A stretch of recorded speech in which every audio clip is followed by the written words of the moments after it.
আমাকে কোনো স্কলার ভাবেন না, আমি কোনো স্কলার না। আমি আমার মনের কথাগুলো আমি শেয়ার করি আপনাদের সাথে, এটাই আর কি। আমার কথা মানতে হবে এমন তো বলি না, আমি আয়াতগুলো আর কি শেয়ার করি। তো যাই হোক, মুসলমান কারা? যারা মুসলমানের ঘরে জন্মগ্রহণ করে তারাই মুসলমান, গরু খাওয়া মুসলমান, ঠিক আছে? তো এরা হচ্ছে মুসলমান, যে মুসলমানের ঘরে মুসলমান জন্ম নিয়েছে এই জন্য মুসলমান। একটা ডাক্তারের ঘরে জন্ম নিলে ডাক্তার হয় না, ইঞ্জিনিয়ারের ঘরে জন্ম নিলে ইঞ্জিনিয়ার হয় না, অথচ মুসলিমের ঘরে জন্ম নিছে জন্য তারা মুসলমান। তারা মানে সুন্নত কাটা মুসলমান, বুঝছেন? মুসলমান হতে গেলে মুসলিম হতে হবে। আর মুসলিম কিভাবে হবেন সেটাও কিন্তু কোরআনে আছে, যে কিভাবে আত্মসমর্পণ করবেন আপনারা। আমরা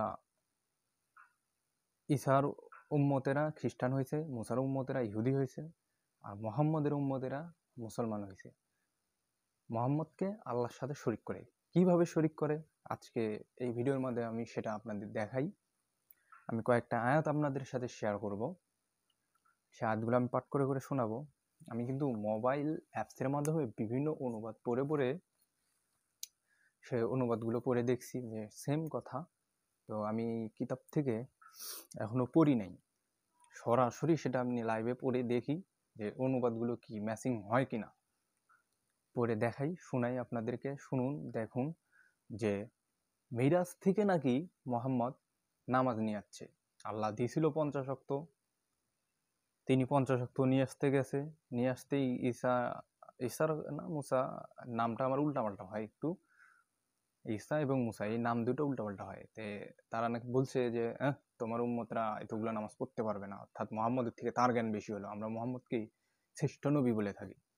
আসলে শ্রেষ্ঠ নবীকে আল্লাহ কোন নবীকে তার বন্ধু হিসেবে ঘোষণা দিয়েছে সেটাও আজকে আপনাদের দেখাবো। মোহাম্মদের কথা কয়বার বলছে, অন্য অন্য নবীর কথা কয়বার বলছে। আপনারা যে মোহাম্মদকে এত এত মানে সম্মান দিয়ে থাকেন যে নামাজের মধ্যেও তাকে দুরূদ শরীফ বানায়া ঢুকাই দিচ্ছেন, ফরজের মধ্যেও ঢুকাই দিচ্ছেন, তার নামে সুন্নত পড়েন, তাকে এইভাবে এমনভাবে শরীক করেন বলার মতো না। আজকে সবে বরাতের রাত, আজকে আমি এই ভিডিওটা তৈরি করতেছি সবে বরাতের রাত্রে। আমি যাইনি মসজিদে, আমি এখানে ভিডিও তৈরি করতেছি। তো শবে মিরাজ থেকে নাকি মোহাম্মদ নামাজ নিয়ে আসছে। আসলে কি শবে মিরাজ থেকে মোহাম্মদ নামাজ নিয়ে এসেছে? নামাজ কি তার আগে ছিল না?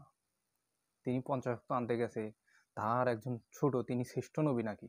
তার একজন ছোট, তিনি বলছে 50 ওয়াক্ত পড়তে পারবে না। তারপর তিনি ঘুরে আবার আল্লাহর কাছে গেছে, যে আল্লাহ বলেছে তার কথার কোনো পরিবর্তন হয় না, তার কথারও পরিবর্তন করে সেই নামাজ কমিয়ে দিয়েছে। এইভাবে নাকি একে একে 2 বার 3 বার 4 বার যাওয়ার পরে 5 ওয়াক্ত কমিয়ে নিয়ে এসে 5 ওয়াক্ত আমরা এখন নামাজ পড়ি।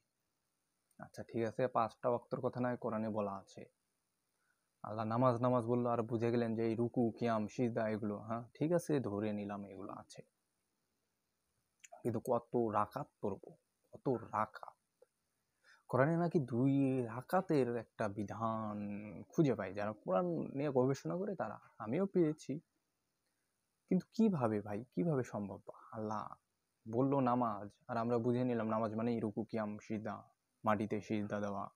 হ্যাঁ, সেই এক আয়াত আছে 8 নম্বর সূরার 35 নম্বর আয়াত পড়ে দেখবেন যে তারা নামাজকে হাসি ঠাট্টা মশকরা ব্যায়াম হিসেবে নিয়েছিল, তারা তালি দিছিল, শীষ দিয়েছিল। একটাও পড়ে শোনাবো। তো সেই রকম হয়েছে যে মাটিতে সিজদা দেওয়া। হ্যাঁ, আল্লাহ কি সেই নামাজের কথা বলেছেন? আর নামাজ কি মোহাম্মদ মিরাজ থেকে নিয়ে এসেছে? বক বক করলে অনেকগুলোই করা যায়, আয়াতগুলো পড়ে পড়ে শোনাই, আপনারা কষ্ট করে একটু পড়বেন। আয়াত নাম্বারগুলো আমি বারবার বলবো, বলার পরে আপনারা নিজেরা কষ্ট করে বলবেন। অন্ধবিশ্বাস ভালো না, কেউ অন্ধবিশ্বাস করে আমার কথা মেনে নেবেন না, কারণ আমি আপনাদের অনেক ছোট হলেও আমি যে কিতাব থেকে আলোচনা করতেছি এই কিতাবটা কিন্তু ছোট নয়, এই কিতাবের মর্যাদা ছোট নয়। আমার মর্যাদা ছোট হলেও আমার মুখ থেকে যে আয়াতের অর্থ অনুবাদগুলো বের হবে সেগুলো ছোট নয়। আবার অনেকে বলবেন যে ভাই কোরআন ব্যাখ্যা করার কি আপনার ক্ষমতা আছে? কোরআন ব্যাখ্যা করতে অনেক জ্ঞানের প্রয়োজন, অধিক জ্ঞানের প্রয়োজন, অনেক কিতাবের প্রয়োজন, অনেক হাদিসের প্রয়োজন। আমি এর আগে একটা ভিডিও বানিয়েছি, ভিডিওটা দেখবেন। কোরআনের ব্যাখ্যা কোরআন নিজেই, কোরআনের ব্যাখ্যার জন্য অন্য কোনো কিতাবের প্রয়োজন নেই। যদি বলেন যে কোরআনের ব্যাখ্যার জন্য অন্য কোনো কিতাবের প্রয়োজন আছে, তাহলে আপনি সেই আয়াতগুলোকে অস্বীকার করতেছেন। আর আল্লাহর কোনো আয়াতকে অস্বীকার করা মানে কি? আপনি কিভাবে নিজেকে মুসলিম দাবি করবেন বলুন? অতএব আল্লাহর কোরআনের ব্যাখ্যা আল্লাহ নিজেই করেছেন। সূরা হুদের প্রথম আয়াতটা পড়ে দেখবেন, তারপরে সূরা কমরের 4টি আয়াত আছে, এরকম অসংখ্য আয়াত আছে। সেগুলো আয়াতের মাধ্যমে আল্লাহ বলতেছেন আল্লাহ কোরআনকে ব্যাখ্যা সহকারে নাজিল করেছে। তাই এর ব্যাখ্যার জন্য কোনো পীর, মুর্শিদ, মুফতি, মুহাদ্দিস বা কারো কাছে যাইতে হবে না। আর রসুলের দায়িত্ব পাঠ করে শোনানো, প্রচার করার দায়িত্ব ছিল। প্রচারেরও দায়িত্ব সেরকম ছিল না, মানে রসুল হ্যাঁ বার্তাবাহক ছিল, ঠিক আছে, আবার রসুলের ব্যাখ্যা করার দায়িত্বও ছিল না। সূরা রহমান তো প্রতিদিন পড়েন, দেখেন আর রহমান আল্লামাল কোরআন, তিনিই শিক্ষা দিয়েছেন কোরআন। রসুল শব্দের অর্থ শিক্ষক নয়, রসুল শব্দের অর্থ হয় বার্তাবাহক, ঠিক আছে না? টপিক উল্টাপাল্টা হয়ে যাবে। তাও একটু স্পট একটা টাচ দিলাম যে তোমার মাথায় কি জ্ঞান আছে ভাই, তুমি কোরআনের ব্যাখ্যা বুঝো? আল্লাহ তো কোরআন ব্যাখ্যা সহকারে নাজিল করেছে, এটাকে না বোঝার কি আছে? আবার অনেকেই বলেন যে ভাই সবাই একই টপিক নিয়ে আলোচনা করেন কেন? একই টপিক নিয়ে এই কারণে আলোচনা হয় কারণ আমরা সবাই একই বিষয় নিয়ে একই কিতাব থেকে আলোচনা করি, এই জন্য একই রকম শুনতে হয়। কিন্তু সবার ধারণা একটু উল্টাপাল্টা, একটু জ্ঞানটা একটু কম বেশির হয়। আমার ধারণা একটু অন্য ধারণা, তার ধারণা আর এক ধারণা, বিভিন্ন জনের বিভিন্ন রকম ধারণা হয়। ও হ্যাঁ, আর একটা কথা বলি যে আমার চ্যানেলে আরো একটা কণ্ঠের ভিডিও আপনারা পাচ্ছেন কিছুদিন হলো। আসলে কিছুদিন হলো একটা, জানেন যে বিয়ে শাদী করছি, একটা ঝামেলার মধ্যে আছি, এই জন্য আমি ভিডিও আনি না, ওয়াইফাই প্রবলেম। আমার বাসায় ওয়াইফাই নেই, আমি অন্য জনের ওয়াইফাই ইউজ করি, তার ওয়াইফাইটা আর হচ্ছে না, এসএসসি পরীক্ষা হচ্ছে তো তার রিসার্চ করে নাই। নিজের বাড়িতে নিলে একটু টাকার শর্টকাট আমার, এই জন্য নিয়েই নেই, 2000 টাকা হলেই হবে, তার সব আছে। তো এই জন্য আমি ভিডিও বানানোর পরেও আপলোড দিতে পারতেছি না, ঠিক আছে। আর অনেকটা ঝামেলা, এই জন্য আমি কি করছি, আমার চ্যানেলে ম্যানেজার অপশনে গিয়ে ম্যানেজার দিছি। আমার 2টা সম্পর্কে চাচা হয়, তাদের সাথে খুব ভালো মিল, তারা কোরআন সম্পর্কে অধিক জ্ঞান আছে, অনেক জ্ঞান আছে, আল্লাহ তাদের অনেক জ্ঞান দিছে। তো একজন সৌদি আরবে থাকে, একজন ঢাকায় থাকে, একজন সাকলাইন মুস্তাক, একজন নাম জাহিদুল ইসলাম। তো জাহিদুল ইসলাম আমার এই চাচার হচ্ছে নিজস্ব একটা চ্যানেল আছে, কোরআন মাই লাইফ, কোরআন 11 নামে একটা চ্যানেল আছে, সেখানে তিনি বক্তব্য দিয়ে থাকেন অডিও আকারে। আর আরেকটা আমার চ্যানেলে যে ভিডিওটা নতুন করে আসতেছে, তিনি হচ্ছে সাকলাইন মুস্তাক নাম তার, তিনি সৌদি আরবে কাজ করে, কাবার কাছে, সেখান থেকে ভিডিও আপলোড করে। আপনারা হয়তো বা দেখেন, কণ্ঠটা একটু চেঞ্জ মনে করেন। তো আমি ভিডিও তৈরি করলে এইভাবে তৈরি করার চেষ্টা করি যাতে সাধারণভাবে দেখেন, সাধারণ টিনের ঘর, গরিব মানুষ ভাই। অনেক বকবক করলাম, দেখেন বকবক করতেই 11 মিনিট, মানে 12 মিনিট পার হয়ে গেছে। তো আমরা সূরা বাকারার 135 নম্বর আয়াতে যাই। দেখেন এখানে আল্লাহ আমাদেরকে কি বলতেছেন, আমাদের মাবুদ, আমাদের সৃষ্টিকর্তা আমাদের কি বলতেছেন যে মেরাজ থেকে মোহাম্মদ নামাজ নিয়ে আসলো। এই গল্পটা আপনারা কিভাবে মেনে নিলেন? আল্লাহ একটা আয়াতে হ্যাঁ বলছে যে মসজিদুল হারাম থেকে মসজিদুল আকসা এরকম একটা ভ্রমণ করিয়েছিল, আর এইটুকুতে এত বড় একটা গল্প। হ্যাঁ, অনেকে আবার বলবেন যে ভাই তাহলে মোহাম্মদ কি জেনা করেছিল নাকি, এরকম একটা অন্য ধর্মেরা ধরে থাকে। আচ্ছা, যদি মেরাজের গল্পটাই মিথ্যে হয়ে থাকে তাহলে সেই গল্পটা কেন মিথ্যা হবে না? 2 গল্পই মিথ্যে। কোরআনের মোহাম্মদ আর ওই মোহাম্মদ একদম ভিন্ন ভাই, একদম ভিন্ন। আসলে ওই মোহাম্মদ, হাদিসের মোহাম্মদ আসলেই খারাপ, আর কোরআনের মোহাম্মদ এই মোহাম্মদ না। মোহাম্মদের নামে, আমাদের নবীর নামে মিথ্যা বানোয়াট গল্প ছড়িয়ে দেওয়ার জন্য এসব গল্প আর কি তৈরি করেছে, ব্যবসার জন্য তৈরি করেছে। আজকে আমরা সূরা বাকারার 135 নম্বর আয়াতে যাব। দেখেন এখানে কি বলতেছেন, আগে পড়ে তারপরে আমি অনুবাদটা দেখেন শোনাচ্ছি। অকালু কুনু হুদান আও নাসরা তাহতাদু কুল বাল মিল্লাতা ইব্রাহিম হানিফা ওমা কানা মিনাল মুশরিকিন। আল্লাহ রসুলের মধ্যে বলতেছে, রসুলকে বলতেছে, হ্যাঁ তারা বলে তোমরা ইহুদি বা নাসরা হও, যথার্থ পথ পাবে। ইহুদি কিংবা নাসরা হও, তারা বলে, কারা বলে? যারা এই যে আল্লাহকে মানে না আর কি, তারা বলতেছে। বলুন, রসুলকে বলা হচ্ছে কুল বাল মিল্লাতা ইব্রাহিম হানিফা, বরং মিল্লাতে একনিষ্ঠ হয়ে আমরা ইব্রাহিমের ধর্মাদর্শ অনুসরণ করব, আর তিনি মুশরিক ছিলেন না। এই অনুবাদটা আপনার অন্যভাবে পড়ে দেখবেন। সেখানে রসুল বলতেছেন যে আমি ইব্রাহিম নবীর অনুসরণ করি, আর আমরা ইব্রাহিম নবীর অনুসরণ করি। এই দেখেন এখানে কি বলতেছে, বরং মিল্লাতে একনিষ্ঠ হয়ে আমরা একনিষ্ঠ হয়ে ইব্রাহিমের ধর্ম অনুসরণ করি, ইব্রাহিমের ধর্ম অনুসরণ করে। আর আমরা বলে থাকি যে মুহাম্মদ এই ধর্মকে পরিবর্তন করেছে, মুহাম্মদ ধর্মের পরিবর্তক, তিনি নাকি মিরাজ থেকে নামাজ নিয়ে এসেছে। তাহলে এই আয়াতটাকে কেন অস্বীকার করা হচ্ছে? আচ্ছা, বুঝবেন না, আরো একটা আয়াত দিই আপনারা, এটা 135 নম্বর আয়াত, সূরা বাকারার 135 নম্বর আয়াত পড়ে দেখবেন। আবার 3 নম্বর সূরা 95 নম্বর আয়াতে যাই, এটা পড়ে দেখেন এখানেও কি বলা হচ্ছে। আমার কথা এইভাবে নাও বুঝতে পারেন, আয়াত নাম্বারগুলো বলি আপনারা কষ্ট করে পড়বেন, আমি ছোট মানুষ, আপনাদের বোঝাতে পারবো না, আর বোঝানোর ক্ষমতা আমার নেই, আল্লাহ বোঝাবে। আপনারা যদি পড়েন আল্লাহ বোঝাবে। দেখেন 3 নম্বর সূরা ইমরানের 95 নম্বর আয়াতে আল্লাহ বলতেছেন, কুল সাদাকাল্লাহ ফাত্তাবিউ মিল্লাতা ইব্রাহিম হানিফা ওয়া মা কানা মিনাল মুশরিকিন।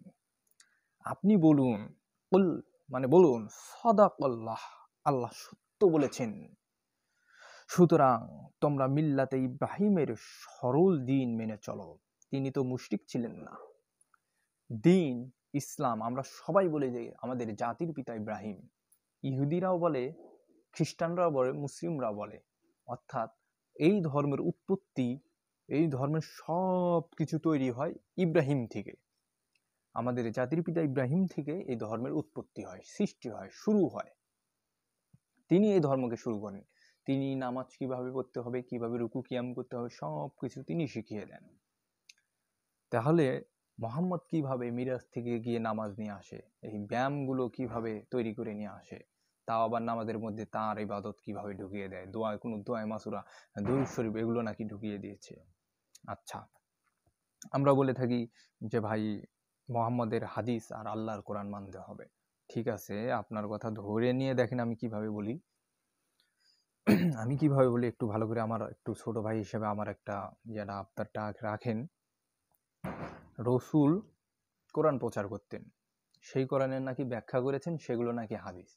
আচ্ছা, রসুল যে কোরআন প্রচার করতেন, এই কোরআন নাকি সংরক্ষণ করা হয়নি লিখিত আকারে, সেগুলো ওইভাবেই ছিল। একটা যুদ্ধ হয়েছিল, সেই যুদ্ধতে অনেক হাফেজ মারা যায়, তারপরে তারা কোরআনকে লিখিত আকারে সংরক্ষণ করার দায়িত্ব নেয়, সংরক্ষণ করে, তারা কোরআনের দায়িত্ব নেয়। তারা কেন হাদিস লেখে নাই? কোনো উম্মতেরা, মানে কোনো সাহাবীরা, ওমর, উসমান, আবু বকর, তারা কেন এই হাদিসগুলো লিখিত আকারে সংরক্ষণ করে নাই?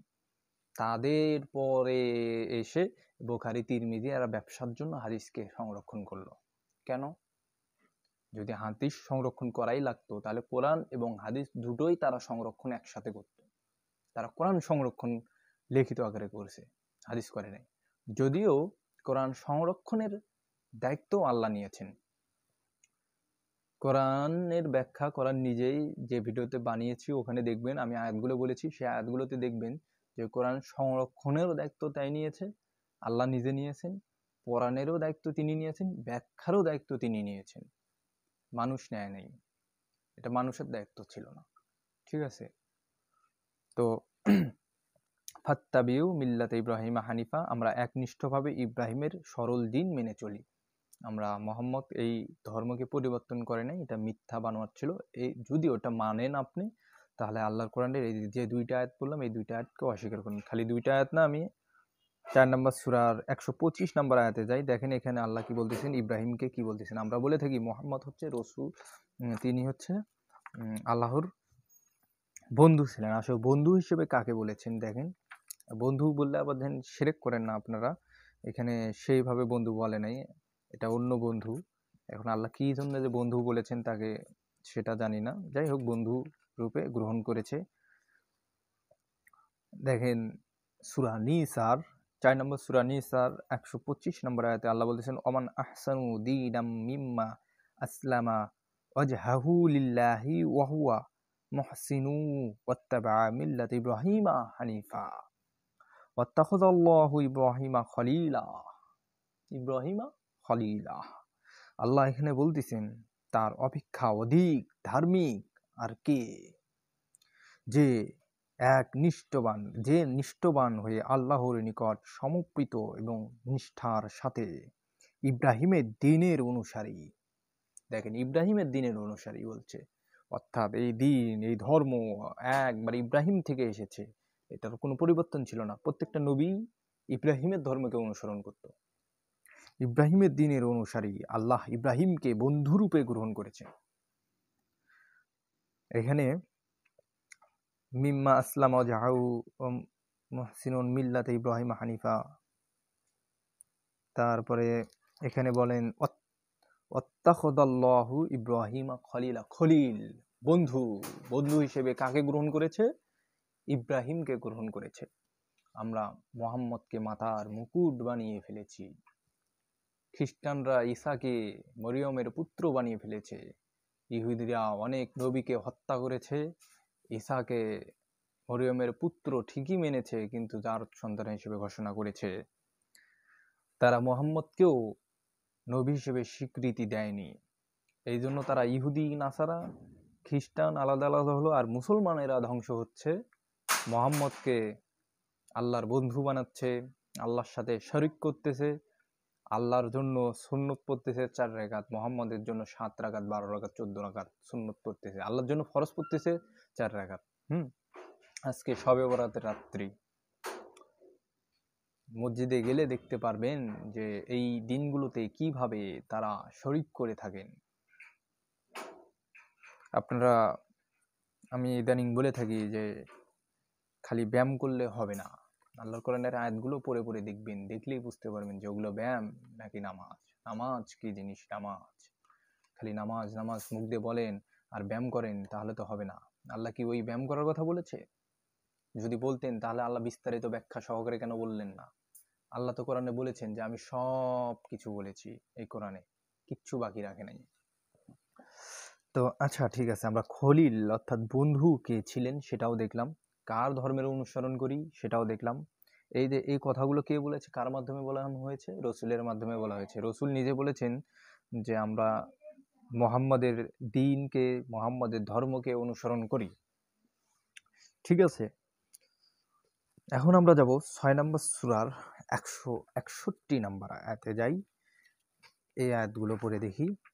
আমার মুখ থেকে যে আয়াতগুলো বের হচ্ছে, এই আয়াতগুলো আপনারা নিজে নিজে পড়ে দেখবেন, আমার উপরে ছেড়ে দিবেন না। বললাম তো আমি আপনাদের বয়সে অনেক ছোট, তো আমি আপনাদেরকে সুন্দরভাবে হয়তো বা বুঝিয়ে বলতে পারলাম না, কিন্তু আয়াত নাম্বারগুলো বলতে পারতেছি, এটাই অনেক। আমি একটু পড়ি, আপনারাও পড়ে পড়ে দেখবেন, ঠিক আছে? আমি কারো দায়িত্ব নিতে পারবো না, ঠিক আছে? তো 161 নম্বর আয়াতে আল্লাহ কি বলতেছেন দেখেন, কুল ইন্নানি হাদানি রব্বি ইলা সিরাতিম মুস্তাকিম দীনান দীনান কিয়ামাম মিল্লাতে ইব্রাহিমা হানিফা। দীনান, দিন, কিয়ামাম মিল্লাতে ইব্রাহিম হানিফা মা কানা মিনাল মুশরিকিন। কুল ইন্নানি, কুল বলুন, ইন্না মানে নিশ্চয়ই, বলুন নিশ্চয়ই আমার রব আমাকে সরল পথ দেখিয়েছেন। রসুলকে বলতে বলা হচ্ছে, বলুন রব আমাকে সরল পথ দেখিয়েছেন। হাদানি রব্বানি ইলা সিরাতি মুস্তাকিম, সঠিক পথ। তা দৃঢ়ভাবে প্রতিষ্ঠিত সত্যনিষ্ঠ দিন ইব্রাহিমের আদর্শ। ভালো করে দেখুন, তা দৃঢ়ভাবে প্রতিষ্ঠিত সত্যনিষ্ঠ দিন কার? ইব্রাহিমের আদর্শ। কে বলতেছেন? রসুল নিজে বলতেছেন। আর তিনি মুশরিকদের দলভুক্ত ছিলেন না। তাহলে রসুল মিরাজ থেকে যে নামাজ নিয়ে এসেছে, আয়াত থেকে সেটা প্রমাণ করে দিবেন, ঠিক আছে? আয়াতগুলো তুলে তুলে ধরবেন যে রসুল মিরাজ থেকে নামাজ নিয়ে এসেছিল, আমি মেনে নেব সেটা, না বলবো না, কখনোই না। আমি যে ব্যায়াম বলতেছি, রুকু কিয়াম নাই নাই বলতেছি, যদি থাকে মেনে নেব, আমাকে দিবেন, কখনো বলি নাই যে আমি কোরআনের আয়াত মানব না, আমার কথাই 100-তে 100 হতে হবে। কোন আয়াতে বলেছি? কোন বক্তব্যে বলেছি? আমি তো প্রত্যেকটা ভিডিওতে বলি, আয়াত নাম্বারগুলো বারবার বলে দিই, আপনারা পড়ে দেখবেন। আমি আপনাদের পড়তে বলি, আপনাদের মানতে বলি না। মানতেই হবে ভাই। আর না মানলে তো কাফের জালেম ফাসেক হয়ে যাবেন, সেটাও বলে দিই, আয়াত দ্বারা বলে দিই। সেটা আমার কি করার ভাই, আমি তো কিচ্ছু করতে পারবো না। আপনার ইচ্ছা, আমি শুধুমাত্র আমার মনের কথাগুলো তুলে ধরি। আমি আপনার মতন একজন সাধারণ মানুষ, পাঠক, শ্রোতা, ঠিক আছে? আমি আপনাদের কাছে 2-4 টাকা ইনকামের জন্য এই ভিডিও বানাইনি। আমি কখনো কোনো ভিডিওতে বলিনি আমাকে 500 টাকা দাও, 1000 টাকা দাও, আমি একটা সুন্দর একটা আয়াত শোনাবো, সুন্দর একটা আমল শিখিয়ে দেব। সেই আমল করে প্রতিদিন পানিতে ফু দিয়ে খেলে আপনি সুন্দর হবেন, রূপবতী হবেন, আপনার ধন সম্পদ বৃদ্ধি হবে। ঘরে থেকে বের না হয়ে, ইনকাম না করলে আপনি যদি প্রতিদিন আমল করেন, তাহলে আপনার ধন সম্পদ বাড়বে? এগুলো তো ব্যবসা। আল্লাহ কি সেই কথা বলেন? এটার নামই নামাজ। 22 নম্বর সূরার 28 নম্বর আয়াতে যাব এখন। আমি একটু মনে হয় কথা বেশি বলি, তাই না? তো আয়াত অনুযায়ী কথা বেরিয়ে আসে, ঠিক আছে? কথা বলতে ধরলে অনেক কথাই বেরিয়ে আসে। তো আপনাদের অনেক সময়ের অনেক মূল্য, আমি সময় নষ্ট করব না। আপনারা ভাবতেছেন ভাই আপনারই তো সময়ের মূল্য। না, আমি সময় দিতে পারি না। হ্যাঁ, আমিও সময় দিতে পারি না। তো আমি শর্টকাট বলি। 22 নম্বর সূরার 78 নম্বর আয়াতে দেখেন, এটাও আমি পড়ে শোনাই। অনেকে আবার বললেন ভাই পড়ে শোনার দরকার কি, আপনি তো হচ্ছে আয়াত নাম্বারগুলো বলে তারপরে চলে যাবেন, না? না, আসলে তা হয় না। অনেকে আবার অলসতা অনুভব করে, অনেকে আবার আমাকে বিশ্বাস করে যে না ভাই, বিশ্বাস করি, আপনার আয়াত নাম্বারগুলো শুনি, আপনার এই যে যুক্তিগুলো শুনে সেগুলো মাথায় নিয়ে আয়াতগুলো পড়ে দেখি। এমনটা আছে না, অনেক মানুষ আছে না, অনেকে, সবাই তো আর সাপোর্ট করে না, আবার সবাই আবার সাপোর্ট করে, অনেকে আছে সাপোর্ট করে। তো যে যারা সাপোর্ট করেন তারা অবশ্যই ইউটিউবের মধ্যে ভিডিওগুলো শেয়ার করাকরি করবেন, অন্য অন্য সোশ্যাল মিডিয়াতে যাবেন না। কারণ একটা ব্যক্তিত্ব আছে, একটা ভয়ভীতি আছে। কারণ আমাদের জাতি যে মুসলমান, তারা কিন্তু ভালো না। মাথা কাটা গর্দান কাটা মুসলমান, বুঝে নেই, খুন খারাপি, এরা এইসব করে। আমার একটা ভয় আছে, এই জন্য পরিচয়টা আমি সেরকম ভাবে দেই না। আল্লাহ বলতেছেন ওয়াজাহিদু, এটা 22 নম্বর সূরা হজের 78 নম্বর একটা আয়াত আপনাদের শুনাই। দেখেন, শুনে দেখেন এখানে আল্লাহ কি বলতেছেন, ওয়াজাহিদু ফিল্লাহি হাক্কা জিহাদি হুয়াজতাবাকুম ওয়ামা জাআলা আলাইকুম ফিদ্দীনি মিন হারাজ মিল্লাতা আবিকুম ইব্রাহিমা হুয়া সাম্মাকুমুল মুসলিমিন মিন ক্বাবলু ওয়া ফি হাযা লিয়াকুনা রাসূলু শাহীদান আলাইকুম ওয়া তাকুনু শুহাদা আলান নাস ফাকিমুস সালাত ওয়া আতুজ যাকাতা ওয়া'তাসিমু বিল্লাহ ওয়া হুয়া মাওলাকুম ফানি'মাল মাওলা ওয়া নি'মান নাসির। আল্লাহ বলতেছেন, আর তোমরা আল্লাহর পথে যথার্থভাবে জিহাদ করো। আল্লাহর পথে জিহাদ করো। এই জিহাদ মানেই যে এখন কাটাকাটি, মাথা কাটাকাটি, খুন খারাপি না, সব জিহাদ মানেই হয় না। দেখি তারপরে আল্লাহ কি বলে, কোন জিহাদের কথা বলে। তিনি তোমাদেরকে বাছাই করলেন দিনের ব্যাপারে, তোমাদের উপর কোনো কঠোরতা চাপিয়ে দেননি। দিন অর্থাৎ তার ধর্মে, তার ইসলাম ধর্ম যে আছে, ইব্রাহিমের যে ধর্ম আছে, এই ধর্মের ব্যাপারে কারো উপরে কঠোরতা চাপিয়ে দেওয়া হয়নি। তারা তো বলে নামাজ না পড়লে তোর ভাত নাই, তোর অমুক নাই, তমুক নাই, নামাজ না পড়লে ওটা নাই, ওটা নাই, যা তাই কাফির, তাই জালেম, তাকে ভাত দিবেন না, তাকে ঘরে তুলবেন না, তাই সন্তান না, তাই বাবা না, তাই মা না। আল্লাহ তো সে কথা বলতেছে না। আল্লাহ সবাইকে, মানে সবাইকে এত সুন্দরভাবে একটা কথা বলতেছেন, কঠোরতা চাপিয়ে দেওয়া হয়নি। তো আমার মন চাইলে আসবে, না চাইলে নাই। যারা আসবে তারা পরকালে শান্তি পাবে, যারা আসবে না তারা শাস্তি পাবে। এর জন্য আল্লাহ চাপ দেয় নাই। তুমি মানুষ হয়ে কেন চাপ দাও? তুমি মোল্লা কেন চাপ দাও? ইনকাম, ব্যবসা, মসজিদে ব্যবসা, ইট পাথরের মসজিদে ব্যবসা চলে।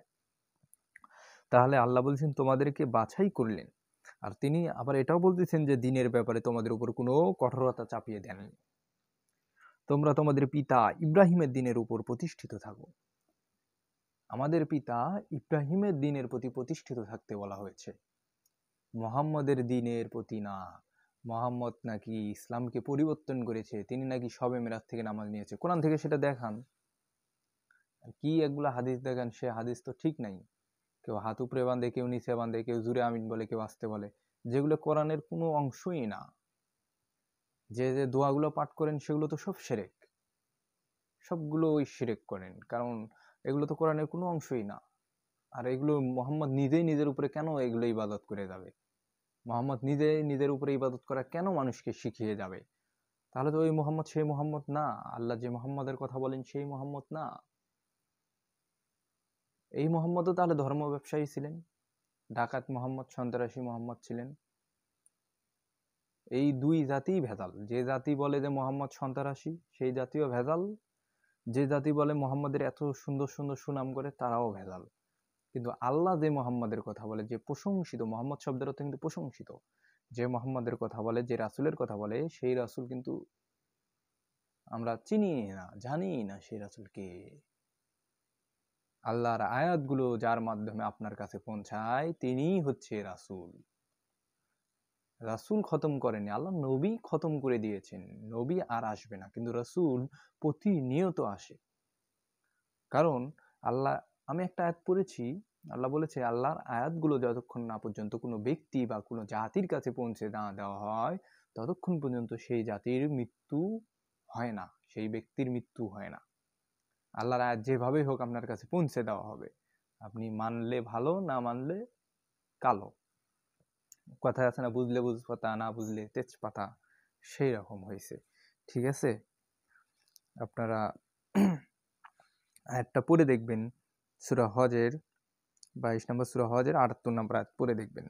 আল্লাহ কঠোরতা চাপিয়ে দেয় না, আবার তারপরে বলেছেন তোমাদের পিতা ইব্রাহিমের দিনের উপরে প্রতিষ্ঠিত থাকো। কেন বলতেছেন?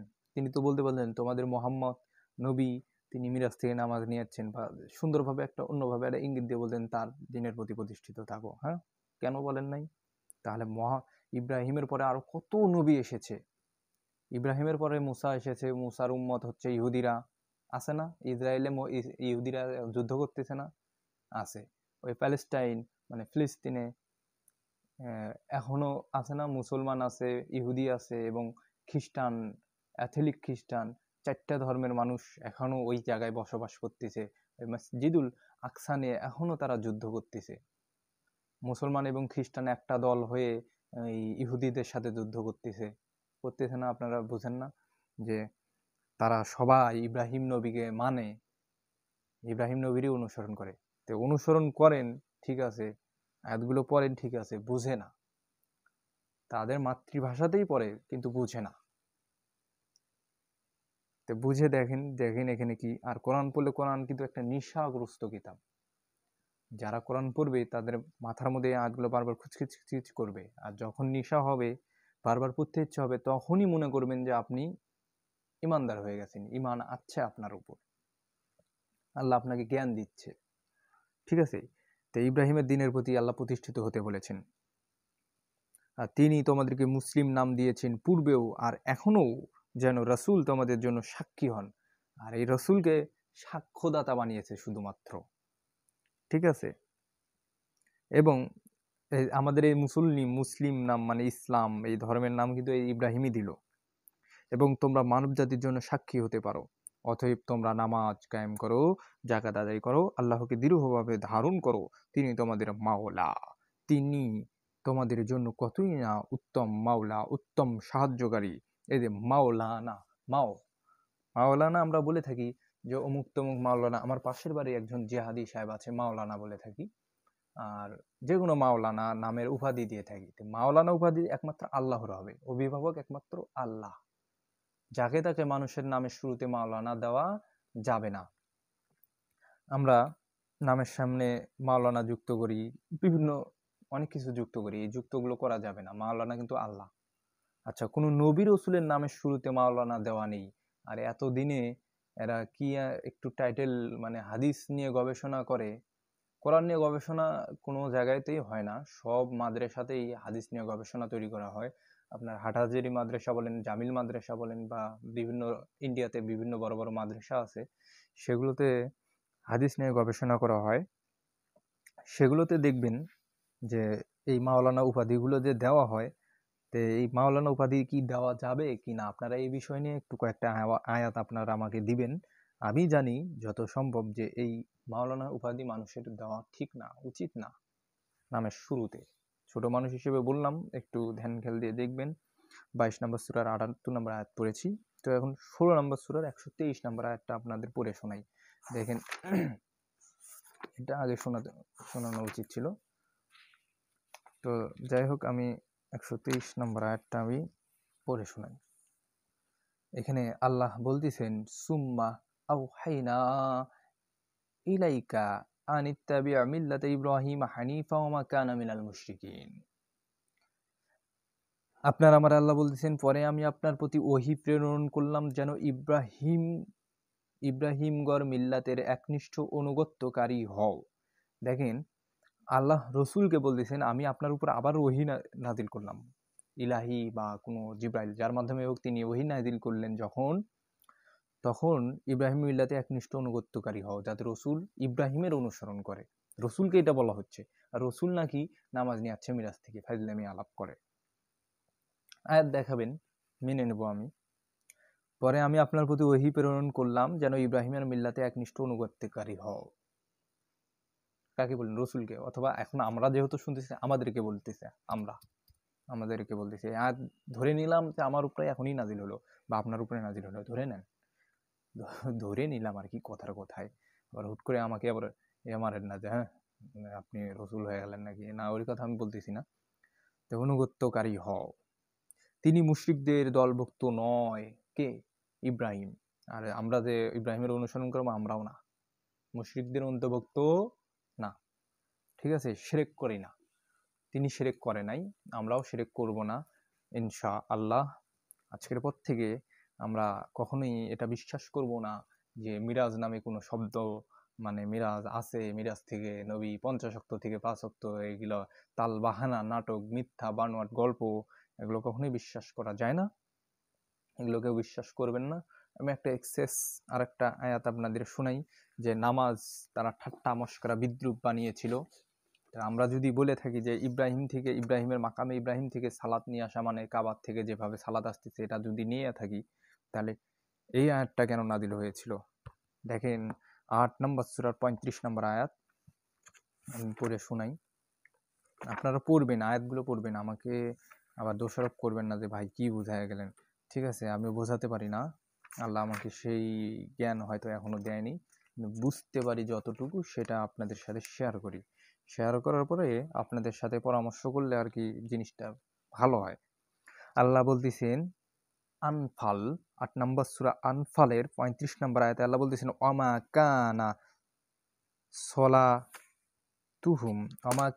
সলাতুহুম ইনদাল বাইতি ইল্লা মুকাআন ওয়া তাসদিয়া ফাযুকুল আযাবা বিমা কুনতুম তাকফুরুন। আল্লাহ, আমি একটু সুন্দরভাবে টান দিয়ে পড়তে চাই, কিন্তু হয় না, অত জোরে শব্দ করে পড়া যায় না, সম্ভব হয় না, এটা ব্যতিক্রম। তো সূরা আনফালের 8 নম্বর সূরা আনফালের 35 নম্বর আয়াতে বলতেছেন, আর কাবার নিকট শীষ প্রদান করা ও হাততালি দেওয়াই ছিল তাদের নামাজ, সুতরাং তোমরা শাস্তির স্বাদ আচ্ছাদন করো তোমাদের কুফরির কারণে।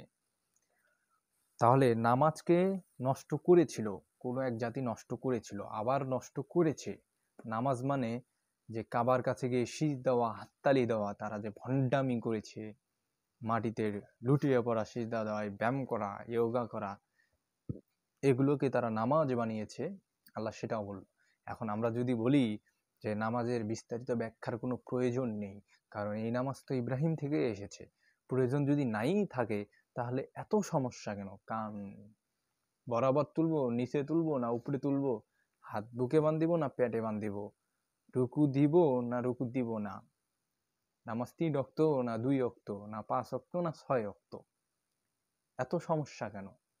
আল্লাহ কি এই সমস্যাগুলোর কি সমাধান কোরআনে রাখে নাই? আল্লাহর কি সেই জ্ঞান নাই? মাআজাল্লাহ, আল্লাহ মাফ করুক, আল্লাহ কি সেটা ভুলে গেছেন যে একটা জামানা আসবে সেই সময় আমার মতন আপনার মতন কিছু ব্যক্তি এই বিষয় নিয়ে উল্টাপাল্টা চিন্তা ভাবনা করবে?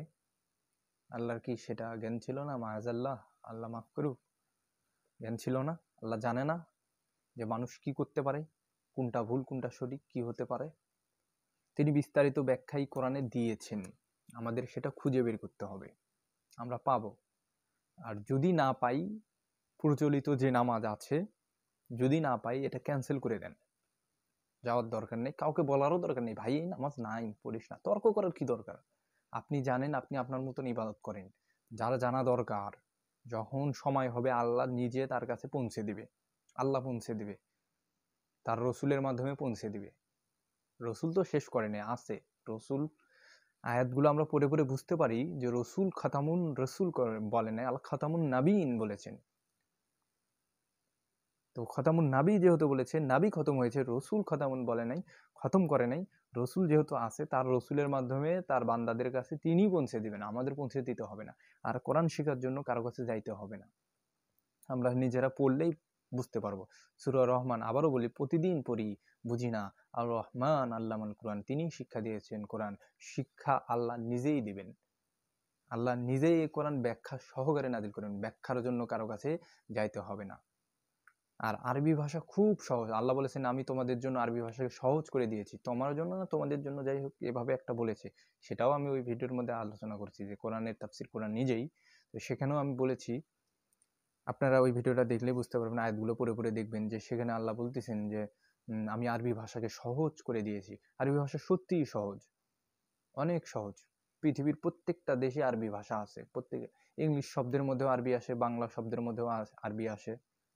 আমাদের দেশে তো বাংলাদেশে তো বাংলা ভাষার মধ্যে ফরাসি, বিভিন্ন দেশের ভাষা একদম মিশ্রণ আছে, হিন্দি মিন্দি সব একখানে মিশ্রণ আছে। আরবি ভাষা খুব আছে। তো বহু প্রচলিত যে আরবি ভাষা, সেই জন্য আরবি ভাষাকে সহজ করে দিয়েছে। আপনি যখন পড়বেন এই যে মুলক বা মালাইকা, কাফির, ফাসিক, জালিম, এই শব্দগুলো যখন পড়বেন, তখন নিজে নিজে বুঝতে পারবেন। সহি, সলাত, তখন নিজে নিজেই বুঝতে পারবেন। অতএব কখনই এটা বলবেন না যে কোরআন খুব কঠিন, কঠিন মনে করা যাবে না। আল্লাহ বলেছেন কোরআনকে আমি সহজ করে দিয়েছি, আল্লাহ বলেছেন সহজ করে দিয়েছে। আপনি কোরআন বোঝা এত সহজ, এত সহজ এইভাবে যদি বলেন, তাহলে তো ভাই আপনি ব্যবসা করেন, কঠিন বানায় আপনি ব্যবসা করতেছেন। প্রত্যেকটা ঘরে ঘরে আমি দেখেছি কোরআন, কিন্তু কোরআন বাংলা অনুবাদকৃত কোরআন আমি কারো ঘরে দেখি নাই, সবাই আরবিতে কোরআন তেলাওয়াত করতেছে আর চুমু খেয়ে খেয়ে তুলে রাখতেছে। তাহলে হবে? কিভাবে বুঝবেন যে আসলে ধর্মটা কি, কর্ম কি, কিভাবে ইবাদত বন্দেগী করতে হবে? তো অনেক বকবক করলাম আজকে। আমি যে আয়াতগুলো পড়েছি, আমি আবারও বলি, আপনারা সেই আয়াতগুলো পড়ে পড়ে দেখবেন। 2 নম্বর সূরার 135 নম্বর আয়াত, 3 নম্বর সূরার 95 নম্বর আয়াত, 4 নম্বর সূরার 125 নম্বর আয়াত, 4 না, এটা 8 নম্বর সূরা, যাই হোক 125 নম্বর আয়াত, 6 নম্বর সূরার 161 নম্বর আয়াত, 22 নম্বর সূরার 78 নম্বর আয়াত, 16 নম্বর সূরার 123 নম্বর আয়াত। অর্থাৎ এই কয়েকটা আয়াতের মাধ্যমে আমরা বুঝতে পারলাম যে আমরা ইব্রাহিম থেকে ধর্ম অনুসরণ করি, ইব্রাহিম থেকে, মাকামে ইব্রাহিম থেকে সালাত করি, মোহাম্মদের থেকে না। মোহাম্মদ নামাজ নিয়ে আসেনি, এগুলো মিথ্যা বানোয়াট। আর 8 নম্বর সূরাতে দেখলাম যে নামাজকে তারা ধ্বংস করেছে, আর এখনো ধ্বংস করেছে। তো এই আয়াতগুলো আপনারা একটু পড়ে দেখবেন কষ্ট করে, ঠিক আছে? আজকের ভিডিও এই পর্যন্তই। সবাই ভালো থাকবেন, সুস্থ থাকবেন। আর ভিডিও শেয়ার করলে অবশ্যই ইউটিউবের মধ্যেই চেষ্টা করবেন, বা হোয়াটসঅ্যাপ এইসবের মাধ্যমে, কেউ ফেসবুক টেসবুকে এইসবে শেয়ার করবেন না, তাহলে সমস্যা হয়, ঠিক আছে? ভালো থাকবেন, সুস্থ থাকবেন, খোদা হাফেজ।